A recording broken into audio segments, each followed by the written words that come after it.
20 każ ġdid ta' COVID-19 f'pajjiżna, kollha trasmissjonijiet lokali. B'hekk it-total issa tela għal 370 li minnhom fiequ 16. 10 minn dawn l-20 każ ġdid huma immigranti li jgħixu fiċ-ċentru miftuħ f'Ħalfar, kollha irġiel. Irriżultaw pożittiv ukoll 4 persuni li jaħdmu fil-qasam tas-saħħa, care worker tal-komunità, 2 nisa fl-isptar ta' Għawdex u Maltija li taħdem fl-isptar Caring Grek fejn tilef ħajtu persuna fid-9 ta' April.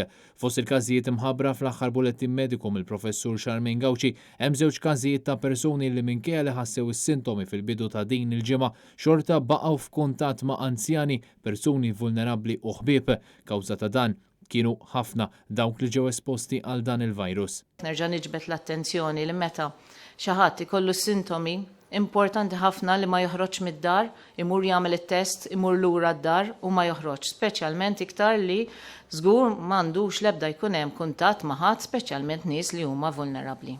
Fid-dawl tal-ammont kbir ta' nies li ma semgħux mill-appelli tal-awtoritajiet tas-saħħa u ma ħarġux biss meta kien hemm bżonn, il-professur Gawci mill-ġdid appellat biex nibqgħu id-dar. Hija sfortuna iva jien rajt il-bieraħ dawk ir-ritratti ta' nies li marru fejn il-baħar u nifhem li huma kienu qegħdin hemmhekk u anke kien hemm numru ta' nies li kienu fuq il-post allura dawn ħarġu ma tafx min ikun ma' ġembek jistgħu jkunu dawn in-nies li jista' jkun għandhom il-virus u hemmhekk jistgħu jgħaddu għal ħadd ieħor. Dak huwa riskju jekk nagħmlux iktar miżuri jiddependi ħafna minn nies li qegħdin hemm barra. U biss jaħdmu dawn il-miżuri jekk in-nies jobdu dawn il-miżuri. Intant matul il-ġurnata ħafna nies deru joħorġu għax-xirijiet tagħhom biex jagħmlu l-qadjiet jew għal servizzi mill-banek, f'xi waqtiet deru wkoll kjuwijiet barra stabbilimenti varji, iżda f'xi każi bħalma ġara fil-Mosta il-pulizija ssejħu biex jikkontrollaw is-sitwazzjoni.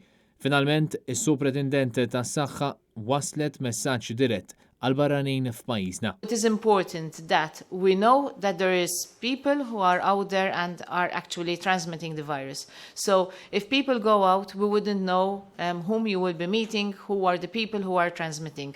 So we understand that we have nice weather outside, but it is imperative that people do not go out, stay inside.